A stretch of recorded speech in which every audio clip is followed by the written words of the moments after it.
Assalamualaikum and good greetings. So this will be the 7th video in the series of video about the reliability of the New Testament. This will focus on answering objections. So, without further ado, let's watch.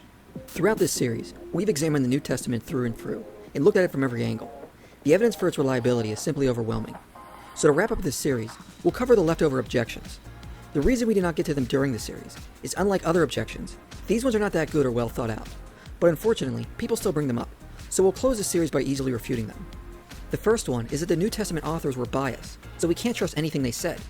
Well, then it is clear that the person who brings up this objection is biased against trusting the New Testament, so by their own logic, we can't trust any accusation they make against the New Testament. The biggest problem with an argument like this is it is a clear example of tunnel vision. It points out the New Testament writers were biased, while ignoring every writer is biased, because that is part of being human. Richard Dawkins opens his book admitting he is biased.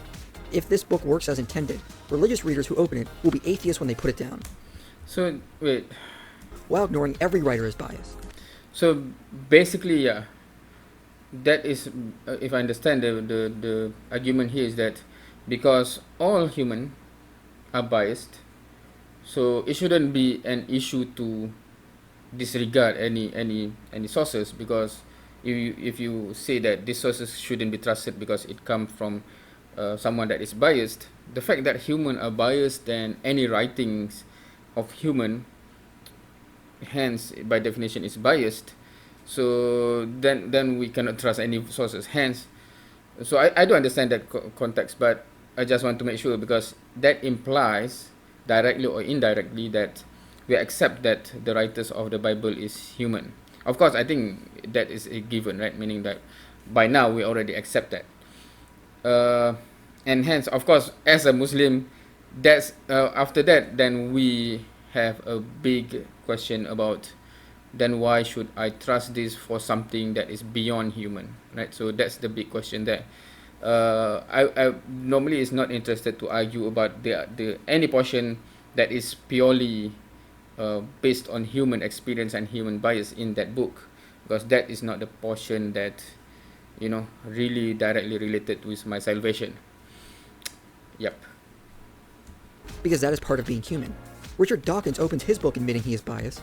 If this book works as intended, religious readers who open it will be atheists when they put it down. Gerd Ludemann opens his book with, its aim was to prove the non-historicity of the resurrection of Jesus and simultaneously encourage Christians to change their faith accordingly. Are we to dismiss these authors just because they're biased? Or every historian who has written about early Christianity says they are all biased towards their own theories? In reality, just because someone is biased, that doesn't mean we dismiss them outright. Because what if they are biased towards the truth of what actually happened? Historian Michael Grant says Caesar's Gallic Wars is among the most potent works of propaganda ever written, but also says it is extremely hard to fault him on facts. So being biased doesn't mean one cannot report facts. This is a very silly argument and hardly a good response, because we can just reply, we cannot trust the skeptic's argument against the New Testament because they are also biased, and by their own criteria, they must be dismissed.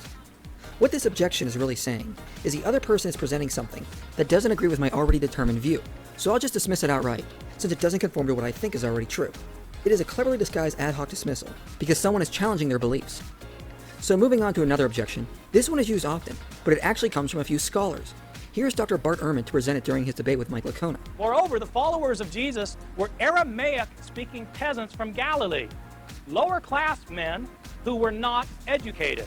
In fact, Peter and John in Acts chapter 4, verse 13 are literally said to be illiterate. They couldn't read and write. Of course not. They were fishermen. They didn't go to school. The vast majority of people in the ancient world never learned to read, let alone write.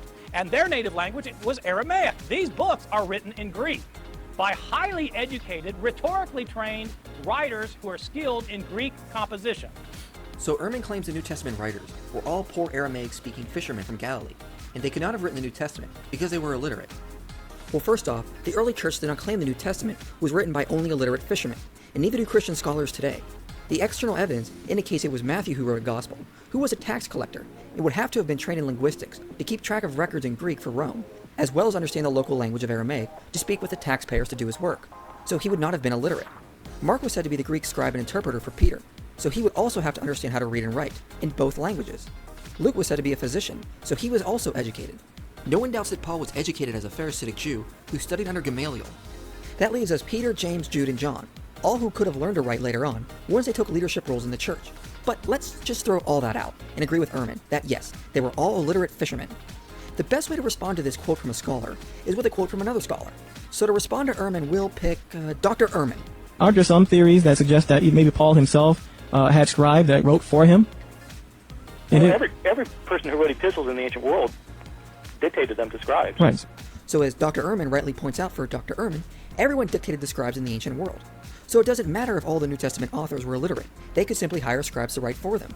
And since just about every scholar agrees that the early church grew by attracting many Gentile converts across the empire, it is quite easy to see they could have received help in writing from possible new converts. Or at the very least, the Gentile members could have helped in funding to hire scribes to write the epistles and gospels. And we know from Paul, the Christian missionaries sought financial help from the new Gentile converts to continue the work of spreading the gospel. So it is not hard to see how the Christians were able to write the New Testament by hiring scribes, with the financial help of their growing church. And Dr. Ehrman should know not to use arguments in debates against Christians that he knows are untenable when he debates Christ-mythers. One should not change their argument based on who they are talking to.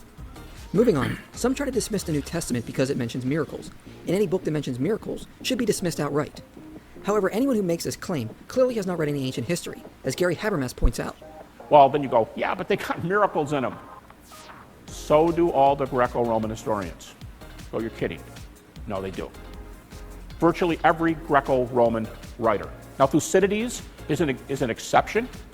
He says he doesn't believe in that stuff and he doesn't do it. But I mean, Herodotus, the so-called father of history. Tacitus, although he has fewer than Suetonius. Suetonius is alive. Pretty normal. Just about every ancient work mentions miracles, and just because they do, that does not mean the historians throw them out. In reality, all texts are judged on a case-by-case basis. If one text has an event happen and offers good evidence for it, then we should at least evaluate its evidence, not dismiss it outright from a presupposition against miracles. And even if the supposed event is found to be false in light of evidence or lack thereof, that also doesn't mean we simply dismiss everything else they report. That would be an association fallacy, and that is not how the study of ancient history works.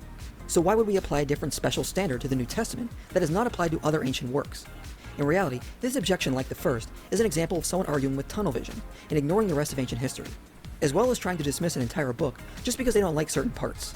The final objection Is that an argument that predominantly comes from atheists? Because they don't believe in such a thing of miracle or magic, so they call. Hence, anything that claims or tell the story of such thing, we can simply dismiss it outright. Is it from that perspective? Or is there non-atheists, meaning theists, that also somehow reject due to this reason? Because I cannot think of any other reason. is probably the most popular, and it is the New Testament contains contradictions. So it must be false because they cannot agree on certain facts. Well, to bring this up again, but this is also arguing with tunnel vision, and is also ignoring the real point. First off, most of these so-called contradictions can easily be resolved by looking at context or using common sense, and we've already begun to do this. Second, even if these supposed contradictions cannot be resolved, this is ignoring the fact that many different eyewitness testimonies and written accounts that report the same event almost always contradict, yet no one thinks the event did not happen.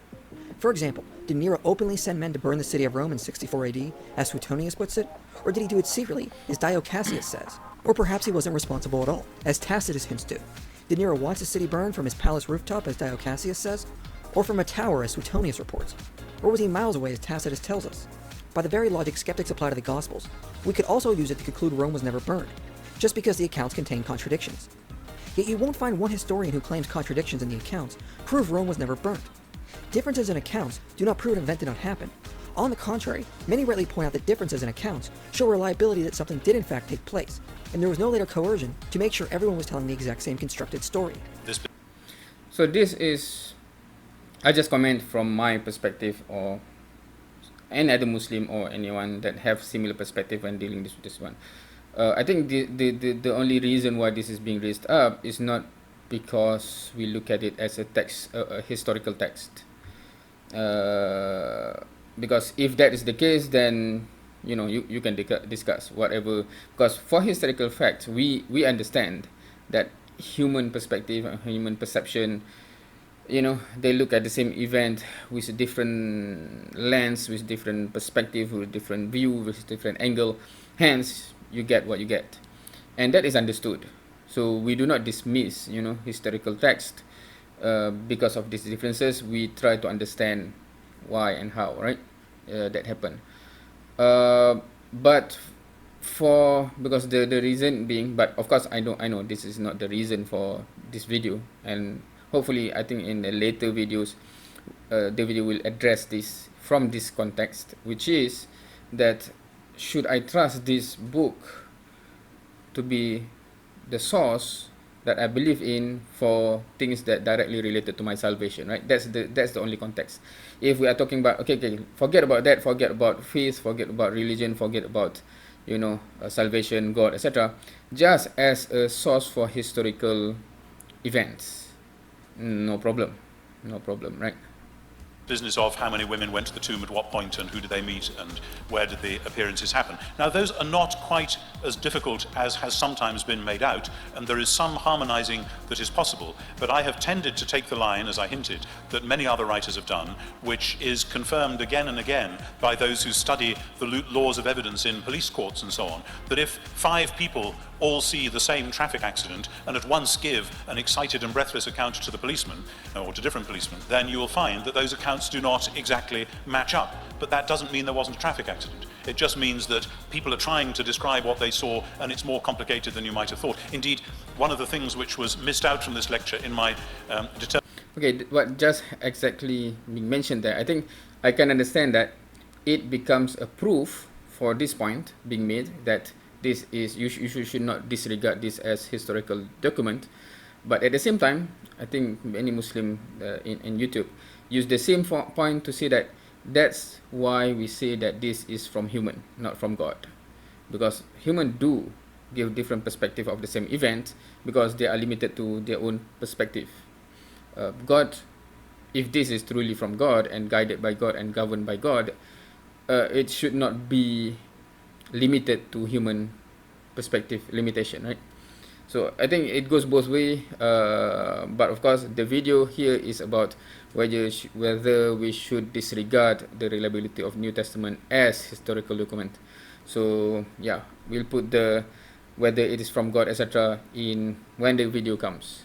Determination to get it down to nearly an hour, which it wasn't when I started today, was a wonderful scene from a book called Wittgenstein's Poker, which describes an incident which took place in a seminar in Cambridge when Wittgenstein brandished a poker from the fire, appearing to threaten the philosopher Karl Popper with it. And those present included some of the finest theological minds in the mid-20th century world, but none of them could agree afterwards about what exactly had happened, what order the events had taken place in, and so on. There's a whole book written about that. And so, I mean, this is how real life works. But if somebody skewers me and says, well, you can't tell me whether it was 2 women who went or 1 or what, then I'll put my hand up and say, no, I probably ultimately can't tell you that, but actually I don't think it matters, and I think, if anything, that rather strengthens the case for the breathless eyewitness theory. Homicide detectives who interview witnesses who have seen a murder will often receive accounts that contain contradictions, or mention varying facts, or leave out certain facts altogether. Now, to put in context, I think why Muslims tend to go there, because it is seeing the Bible as a parallel to the Quran.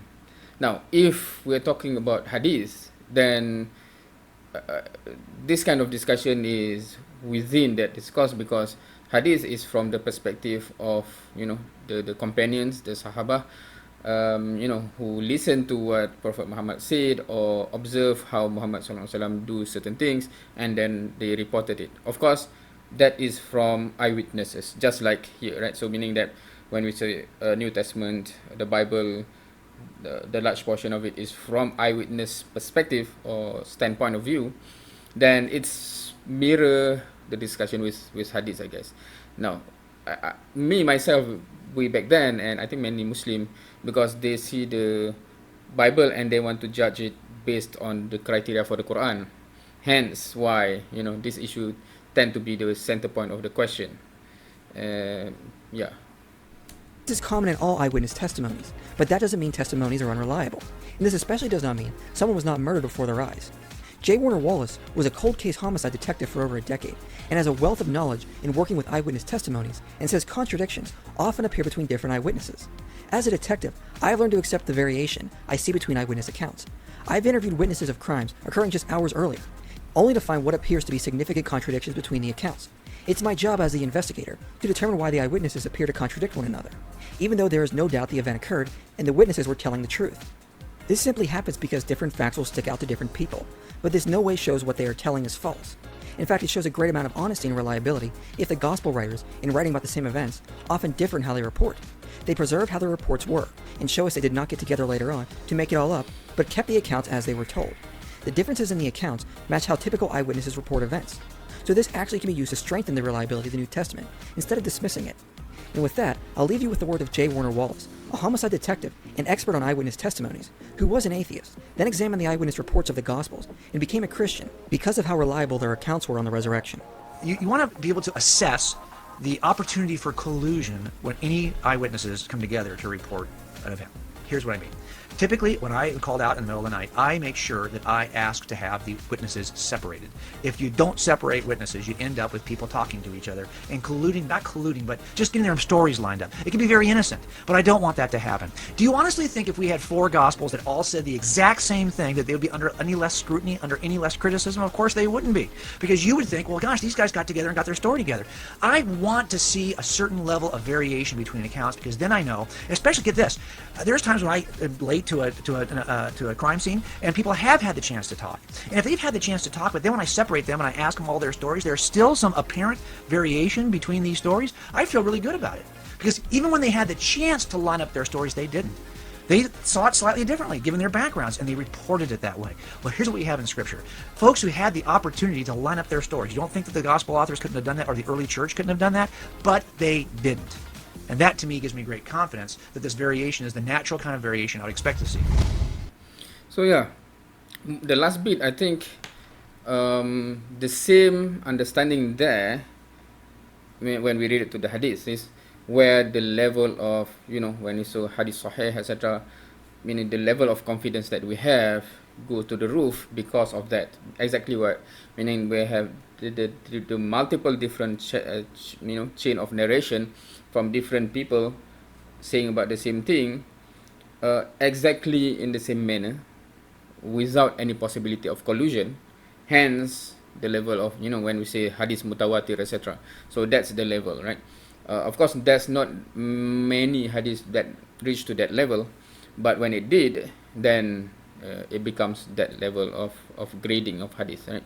So yeah, that's good, interesting portion there, which, if Christian understand this discussion towards the end especially, it's easier for them to understand why the level of confidence that we have for a certain group of hadith is very high, because here, when you see differences, etc., it gives you confidence that the main incident happened.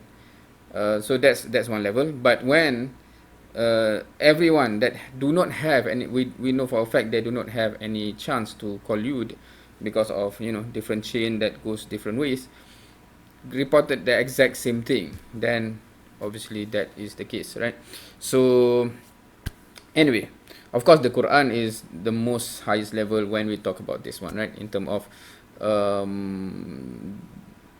how it remain in that state despite the reality.